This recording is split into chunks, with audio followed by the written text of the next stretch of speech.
économique Africa Belgium Business Week en Belgique, rencontre à laquelle prend part le Premier ministre ivoirien à la tête d'une forte délégation. La Côte d'Ivoire est l'invité d'honneur de ce forum qui rassemble plusieurs pays africains. Ouverte jeudi, la 3e conférence des ambassadeurs de Côte d'Ivoire a pris fin hier. C'est la 3e du genre après celle de 1976 et 2002. Cette édition 2015 a réuni 82 ambassadeurs dont les réflexions ont abouti à l'élaboration d'une stratégie et des actions destinées à rendre l'outil diplomatique plus performant. Dans l'actualité parlementaire, l'ouverture ce matin à l'hémicycle du 3e colloque du Club international de conférences de l'Assemblée nationale. Les experts nationaux et internationaux dans les domaines de la sociologie, l'économie et de la science politique travaillent autour du thème la Côte d'Ivoire avant et après le 11 avril 2011. Et puis, à l'étranger, le Burundi, le défenseur des droits de l'homme Pierre Claver Mbonempa a été relâché par les services de renseignement cet après-midi. Il avait été arrêté pour participation à un mouvement insurrectionnel. Relâchation qui ne déchante pas moins la colère des manifestants qui protestent contre la volonté de Pierre Nkurunziza de briguer un nouveau mandat. Voilà pour le sommaire. Bonsoir à tous et bienvenue dans la grande édition. La 2e édition du Forum économique Africa Belgium Business Week s'est ouverte aujourd'hui en Belgique, rencontre à laquelle prend part le Premier ministre ivoirien à la tête d'une forte délégation. La Côte d'Ivoire est l'invité d'honneur de ce forum qui rassemble plusieurs pays africains. C'est une excellente opportunité pour le renforcement des relations entre la Belgique et la Côte d'Ivoire, mais aussi entre les pays africains. Envoyé spécial pour RTI 1, Hugues Veblé. Pour son édition 2015, l'African Belgian Business Weekend, ABBW, donne un rendez-vous à 400 personnes à Genval, à une vingtaine de kilomètres de Bruxelles. Chefs d'entreprise, décideurs politiques et hommes d'affaires en provenance des pays d'Afrique, d'Europe, mais aussi du Québec, ont l'occasion d'échanger sur leurs projets d'affaires respectifs. L'ABBW 2015 a fait la part belle à la Côte d'Ivoire. À ce forum économique, le président Alassane Ouattara est représenté par le Premier ministre Nana Cablan-Duncan, le Premier ministre qui est d'ailleurs arrivé ce lundi en fin d'après-midi à Bruxelles. Je pense que c'est une excellente occasion de renforcement des relations entre la Belgique et la Côte d'Ivoire, mais aussi entre les pays africains. Je dois dire que beaucoup d'entreprises belges investissent en Côte d'Ivoire dans différents domaines, dans le domaine des ports, dans le domaine de l'EVA, dans le domaine agro-industriel. Et nous sommes vraiment très heureux de cette rencontre qui doit permettre en fait de renforcer cette coopération, de la diversifier et de faire en sorte que l'axe Bruxelles-Yamoussoukro soit un axe très fort de coopération nord-sud. Pays à l'honneur de l'ABBW 2015, la Côte d'Ivoire, qui compte une forte délégation en Belgique, donnera le top départ du Forum économique ce mardi et va mettre pendant les 3 jours qu'il va durer en exergue ces secteurs clés, l'industrie, les télécommunications, les transports et autres. Soulignons que l'ABBW organisé par Africa Rise a pour vocation de faciliter les contacts entre les entrepreneurs de l'espace francophone mondial. L'actualité économique, c'est aussi la première édition de la journée nationale du partenariat entre l'État et le secteur privé. Elle s'est tenue hier au Sofitel Abidjan Hôtel Ivoire, initiée par le secrétariat exécutif du comité de concertation État-secteur privé. L'événement a été l'occasion de faire le bilan du partenariat entre l'État et le secteur privé. Les participants se sont accordés sur les orientations de la période à venir entre les deux parties. Jean-Luc Bongo. Renforcer la vision partagée et complémentaire entre l'État et le secteur privé pour parvenir au développement économique de la Côte d'Ivoire. Tel est l'objectif visé par cette première édition de la Journée nationale du partenariat. Cette édition, qui vise également à asseoir les bases de la stratégie nationale de dialogue public-privé, a été l'occasion pour le secteur privé d'exposer ses attentes au pouvoir public. J'espère que les panels permettront d'améliorer notre cadre de dialogue et de faire en sorte qu'il soit efficace et qui permette à la Côte d'Ivoire, nous en avons les moyens, d'aller encore plus vite, plus loin, vers l'émergence. Au cœur de cette première édition de la Journée nationale du partenariat, la problématique du financement du secteur privé qui demeure l'une des principales contraintes au développement de ce secteur en Côte d'Ivoire. Le ministre d'État, ministre du Plan et du Développement, Albert Mabritois-Keus, qui représentait le Premier ministre à cet événement, est revenu sur les efforts du gouvernement pour garantir un climat des affaires favorable aux investissements. Les mesures d'allègement fiscaux prises pour inciter l'investissement ont été chiffrées à 611,3 milliards de francs CFA en 2013 et 2014. Au nombre des défis auxquels nous devons solidairement faire face pour poursuivre notre marche glorieuse vers l'émergence, je voudrais mentionner 4 points. Le développement des infrastructures économiques, le développement du capital humain, la promotion des PME nationales et le financement du développement. À travers panels et conférences, les participants à la Journée nationale du partenariat ont pu mettre en lumière les réformes de l'État en faveur du secteur privé, mais aussi la perception du secteur privé vis-à-vis de ces réformes. Ouverte jeudi, la 3e conférence des ambassadeurs de Côte d'Ivoire a pris fin hier. C'est la 3e du genre après celle de 1976 et 2002. L'édition 2015 a réuni 82 ambassadeurs dont les réflexions ont abouti à l'élaboration d'une stratégie et des actions destinées à rendre l'outil diplomatique plus performant. La rencontre aura permis de faire plusieurs recommandations en vue de faire rayonner le pays à travers une diplomatie plus économique et plus active. Sidonie Davila. Il aura fallu 13 ans pour qu'ils se retrouvent afin d'explorer de nouveaux champs d'action pour tracer les sillons d'une nouvelle diplomatie. Diplomatie économique et plus active, ces ambassadeurs ivoiriens, au nombre de 84, ont travaillé pendant 5 jours avec la tutelle sur la contribution de la réforme de l'outil diplomatique à la réalisation de l'émergence de la Côte d'Ivoire en 2020.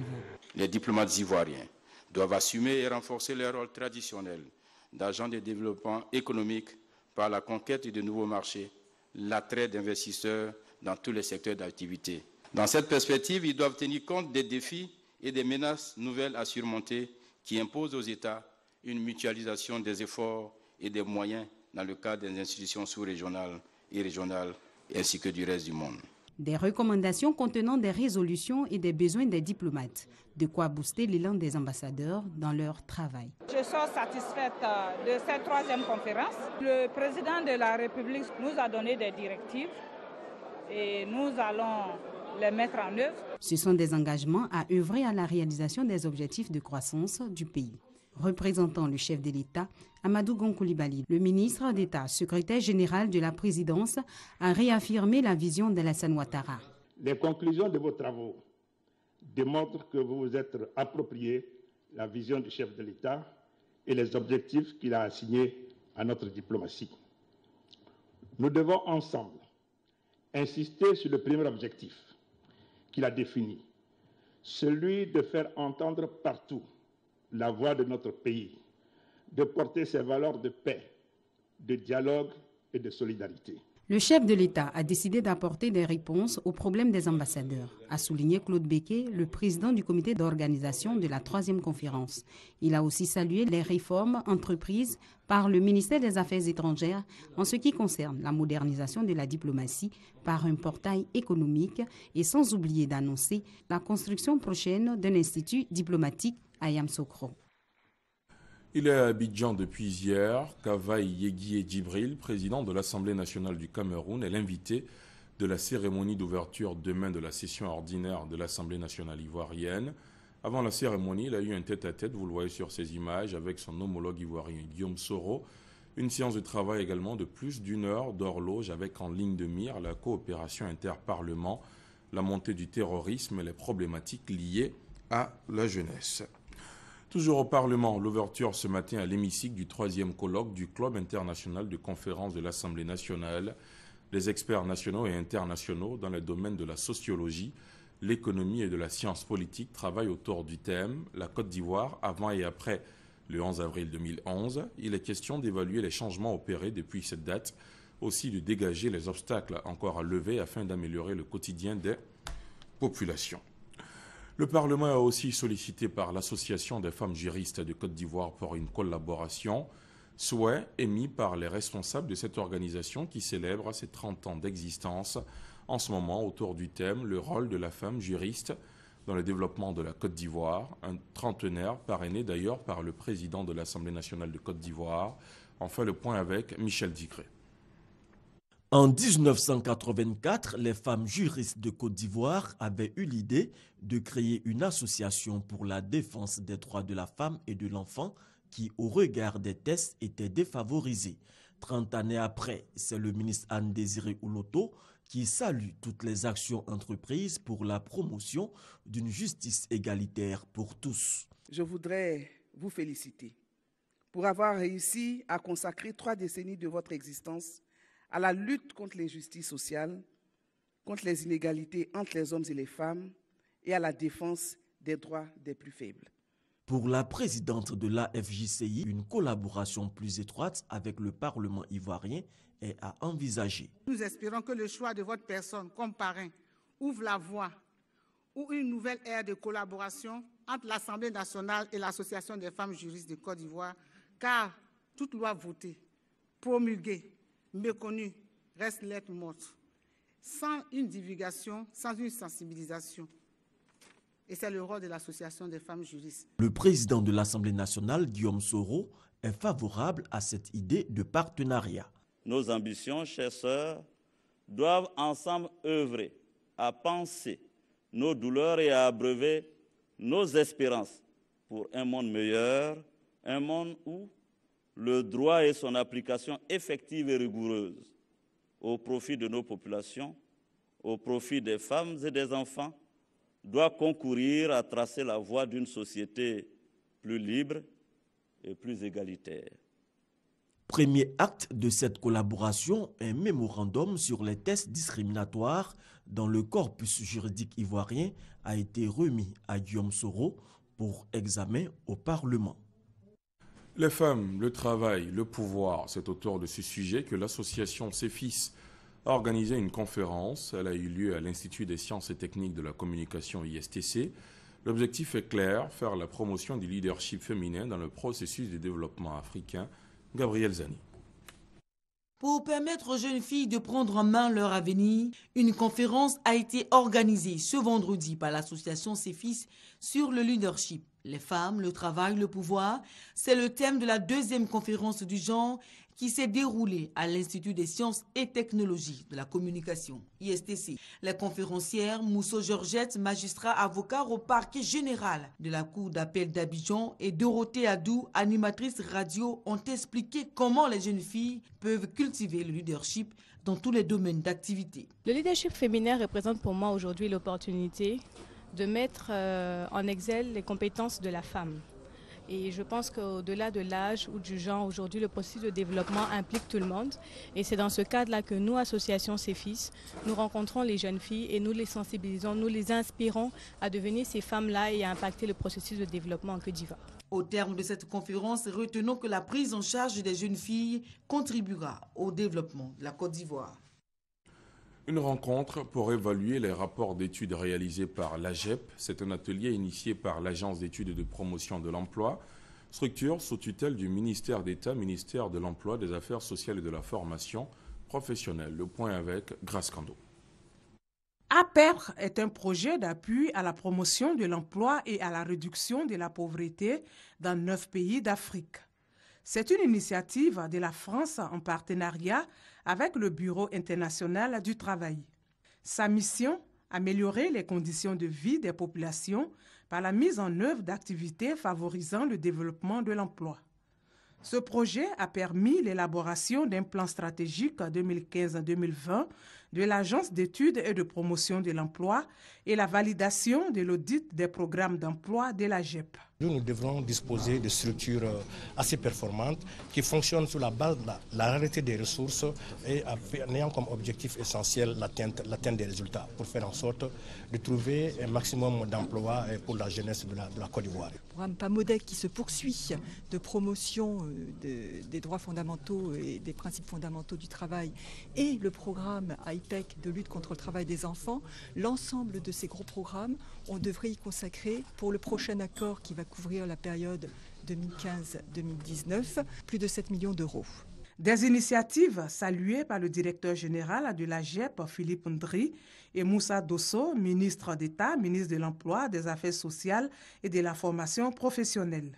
Il me paraît encore juste de rendre un hommage bien mérité à la France, qui est toujours aux côtés de la Côte d'Ivoire et du BIT, et qui fait bénéficier sa grande compétence, son professionnalisme, à l'ensemble des experts de la relation formation-emploi de notre pays.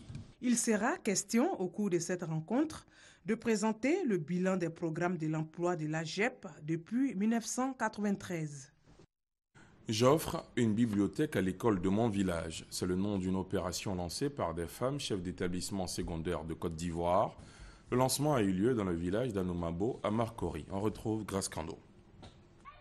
Selon une enquête menée en 2012 dans les 80 établissements qu'elle dirige, les femmes chefs d'établissement secondaire ont fait le constat suivant. Sur 80 lycées et collèges, seulement 6 lycées possédaient une bibliothèque. Pour pallier cette défaillance, plusieurs actions d'envergure menées par les femmes chefs d'établissement ont permis de créer et de réhabiliter des bibliothèques dans les écoles. Mettre le livre au cœur de l'école ivoirienne pour une éducation inclusive et un enseignement de qualité a nécessité la création d'une ONG dénommée Une école, une bibliothèque. Les responsables de cette ONG ont procédé au lancement de l'opération « J'offre une bibliothèque à l'école de mon village ». Les enfants, il faut leur donner le goût de la lecture dès le bas âge. Alors nous avons décidé de nous attaquer aux écoles primaires après avoir installé 41 bibliothèques dans les lycées et collèges. Donc aujourd'hui, nous passons à une autre phase qui est la sensibilisation et l'accès aux livres pour tous les enfants de Côte d'Ivoire. Amener les élus locaux et la population à s'approprier la création et l'équipement de bibliothèques scolaires sont entre autres missions de l'ONG Une école, une bibliothèque. La lecture améliore le niveau de nos enfants et améliore également leurs résultats aux examens. Et en un mot, le livre forme des hommes et des femmes de qualité, prêts à assumer les fonctions et les charges qui sont les leurs. L'organisation se veut reconnaissante aux différents partenaires, notamment aux résidents permanents de l'UNESCO à Abidjan. Aujourd'hui, 28 avril, est célébré le 70e anniversaire de l'UNESCO, événement commémoré par la Commission nationale de l'Organisation des Nations Unies pour l'éducation, la science et la culture. La célébration sera essentiellement faite de conférences, informations données au cours de la cérémonie de lancement qui a eu lieu au siège de la Commission nationale à Cocody. Herman Niamia. L'Organisation des Nations Unies pour l'éducation, la science et la culture, UNESCO, a 70 ans. Durant ces années, cette organisation a contribué fortement à la construction d'une paix durable au niveau mondial, régional et national. Elle a aussi contribué à l'éradication de la pauvreté, au développement durable et au dialogue interculturel. Nous appuyons les États membres dans ces cadres-là pour vraiment consolider la paix et faire en sorte qu'il y ait vraiment la liberté d'expression, que le climat, par exemple, nous allons maintenant aux élections, que le climat soit un climat apaisé. Pour ce 70e anniversaire, la Commission nationale de l'UNESCO a opté pour des conférences et des ateliers. À travers ce choix, la Commission nationale entend montrer non seulement la vitalité de la coopération entre l'UNESCO et la Côte d'Ivoire, mais aussi la contribution des partenaires dans la circulation des idéaux de l'organisation au sein des États membres. Il est temps aussi que la Côte d'Ivoire donne beaucoup plus de visibilité encore à l'action de l'UNESCO en Côte d'Ivoire. L'UNESCO dispose désormais d'un bureau en Côte d'Ivoire et un programme spécial post-conflit qui appuie les différents ministères. La Côte d'Ivoire a bénéficié et continue de bénéficier de l'appui de l'UNESCO dans ses programmes d'éducation et de promotion de la paix. Je voudrais citer pour preuve quelques actions fortes de l'organisation en direction de notre pays. En octobre 2011, sur invitation de la directrice générale, le président de la République a participé au forum des dirigeants lors de la 36e conférence de l'UNESCO. Ensuite, l'UNESCO en juin 2012 a organisé en Côte d'Ivoire la consultation des commissions nationales d'Afrique subsaharienne. Le 70e anniversaire de l'UNESCO sera célébré tout au long de cette année 2015. La prochaine présidentielle ivoirienne, c'est dans 5 mois. Un comité de la société civile milite pour qu'elle soit apaisée. À l'issue d'un séminaire, ce comité qui vient de lancer ses activités se propose de mener une campagne de sensibilisation pour des élections apaisées. Thème choisi, élections et violences en Côte d'Ivoire. La cérémonie a eu lieu au plateau en présence de Youssouf Bakayoko, président de la commission électorale indépendante, des représentants des présidents d'institutions, des ministères techniques et des partis politiques. Gabriel Zanu. Une implication de plus de la société civile dans la promotion des élections participatives et crédibles en Côte d'Ivoire. Un comité de suivi des actes d'un séminaire va mener une campagne de sensibilisation dans tout le pays. Ce séminaire portant sur le thème « Élections et violences en Côte d'Ivoire » avait été organisé par l'ASCAD, l'Académie des sciences, des arts, des cultures d'Afrique et des diasporas africaines en mai 2014. De ce séminaire sont sorties de nombreuses recommandations. Le comité de suivi doit veiller à leur application. Dirigé par le professeur Ouraga Obou, le comité a procédé au lancement de ces activités. La CEI ne peut pas tout faire. Le gouvernement ne peut pas non plus tout faire. C'est donc aux citoyens de prendre leur initiative bénévolement pour qu'ils puissent s'acquitter le jour indiqué de leur droit de vote. Une vaste campagne de sensibilisation des populations car elles sont partie prenante des élections, mais aussi des candidats, des militants, des partis politiques et de la presse. C'est pourquoi le comité doit veiller à la mise en place d'un cadre de suivi du processus électoral, de sanctions rigides telles que l'éligibilité pour les candidats fraudeurs et à la responsabilisation de la presse. Nous irons à l'ouest du pays, là où ça a été en grande partie le théâtre de la violence électorale. Nous irons aussi à Yamoussoukro, à Bouaké et Korogo. Nous prendrons les 10 communes d'Abidjan. Pour une élection sans violence, je vote la paix. C'est le slogan du programme d'activité du comité de suivi qui a le soutien de l'ASCAD et de son partenaire technique, City 2 de l'USAID. En politique, le symposium organisé dimanche à l'Ivoire Golf Club par les enseignants républicains. Le rassemblement des enseignants républicains a mis l'accent sur la production intellectuelle, concept de la rencontre, le devoir de mémoire par l'écriture. Adama Kamagaté, Maïsako. Comment honorer au mieux leur devoir de mémoire et surtout comment éviter l'intoxication et la déformation des faits relatifs à leur parti? Le rassemblement des enseignants républicains semble avoir la solution. Le RER ne voudra jamais regarder le tribunal de l'histoire en face et lui clamer sa démission. Aussi, a-t-il pris cette initiative avec pour thème le devoir de mémoire par l'écriture. Ce symposium vient donc à point nommé.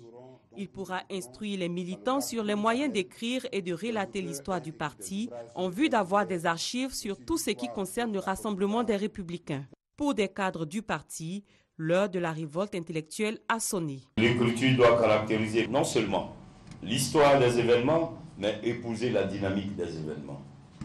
C'est pourquoi j'exhorte tous nos intellectuels à pérenniser notre passé, à raconter notre présent et surtout à donner le sens de l'avenir par l'acte de l'écriture.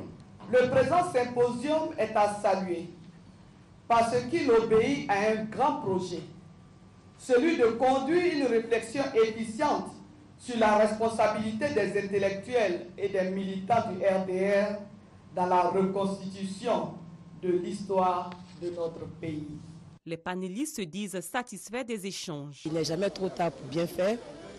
Il faut que nous qui avons vécu les moments du RDR, qu'on puisse laisser quelque chose à la postérité. C'est une bonne chose parce que ça va permettre de rétablir un équilibre.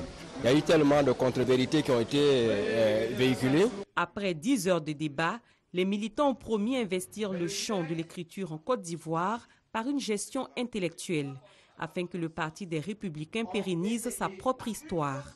Une histoire qui lui permettra de préserver aussi sa part d'universalité. En bref et en images, ce mardi, la rencontre entre le ministre d'État, ministre de l'Intérieur et de la Sécurité, assurant l'intérim du Premier ministre Ahmed Bakayoko, et Théophile Niagne, administrateur provisoire de l'Agence intergouvernementale panafricaine Eau, Assainissement pour l'Afrique. Au cœur des échanges, le fonctionnement de l'agence, notamment le plan de redressement envisagé par Théophile Niagne. L'Ivoirien a été nommé administrateur provisoire pour 12 mois à la tête de l'institution africaine. Plus de 200 policiers et autres personnels de la sécurité ont été distingués ce mardi à l'école de police. Ils ont reçu leur médaille du mérite de l'Ordre national de chevalier et d'honneur de la police nationale des mains du ministre d'État, ministre de l'Intérieur et de la Sécurité, Ahmed Bakayoko. Pour leur professionnalisme et leur dévouement à la tâche sécuritaire, plus de 200 fonctionnaires de police et personnels de la sécurité ont été décorés à l'École nationale de la police. Normal, dira le ministre d'État, ministre de l'Intérieur et de la Sécurité Ahmed Bakayoko, représentant la grande chancelière Henriette Dagri-Diabaté, que leur mérite soit reconnu et récompensé. La sécurité, c'est le préalable de toute autre action de développement. Vous méritez donc la reconnaissance de la nation et de l'État. Toutes les sociétés qui progressent le doivent au fait qu'on reconnaisse les meilleurs, qu'on les honore, qu'on les encourage et que leur exemple serve d'impulsion à la grande majorité. Et puis aussi qu'on sanctionne les mauvais. Pour le ministre d'État Ahmed Bakayoko, cette décoration doit être pour les récipiendaires une source de motivation supplémentaire afin de maintenir l'indice de sécurité en baisse. Le directeur général de la police nationale, l'administrateur général Bredoumbia, a au nom des récipiendaires témoigné leur gratitude et leur reconnaissance au chef de l'État Alassane Ouattara et à leur tutelle. C'est réconfortant de savoir, lorsque vous avez bien travaillé, donné le meilleur de vous-même, dans l'abnégation et la détermination, de savoir que vos efforts ne sont pas restés inaperçus et sont récompensés à juste titre. À son Excellence, M.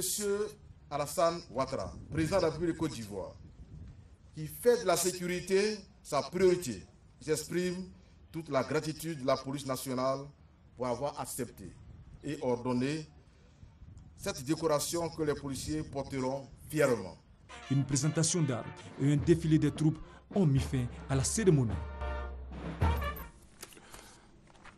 300 millions de francs CFA, c'est le coût estimé des véhicules, des motos et de bien d'autres équipements que le ministre de la Construction, du Logement, de l'Assainissement et de l'Urbanisme vient de mettre à la disposition des directions régionales et départementales de son ministère. Aujourd'hui, au cours d'une cérémonie à son cabinet, il s'agit pour lui de renforcer la capacité de démembrement de son département à l'intérieur du pays au sujet de l'assainissement. Guillaume Zéré, Herman Niamia. La défécation à l'air libre, une réalité dans de nombreuses communautés rurales. Ses conséquences sont lourdes, surtout pour la santé des enfants. Elle favorise la propagation de nombreuses maladies telles que la diarrhée. En remettant ses véhicules et ses motos à ses collaborateurs des régions, le ministre Mamadou Sanogo entend accélérer la facilité d'accès des populations à un système d'assainissement approprié. Toutes nos politiques d'assainissement sont concentrées sur la seule ville d'Abidjan.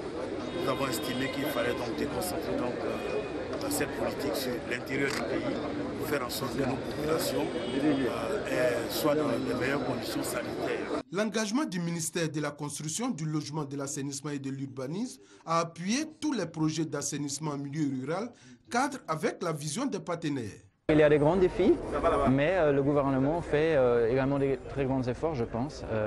Et aujourd'hui, cette cérémonie, c'est d'ailleurs un signe du grand engagement du gouvernement. La présente action du ministère est aussi un moyen de lutte contre la pauvreté. Elle réduit les maladies et par conséquent les dépenses médicales. Mais pour y arriver, il faut un changement de mentalité des populations. Une tâche pas toujours aisée que les bénéficiaires du jour entendent accomplir avec la plus grande abnégation.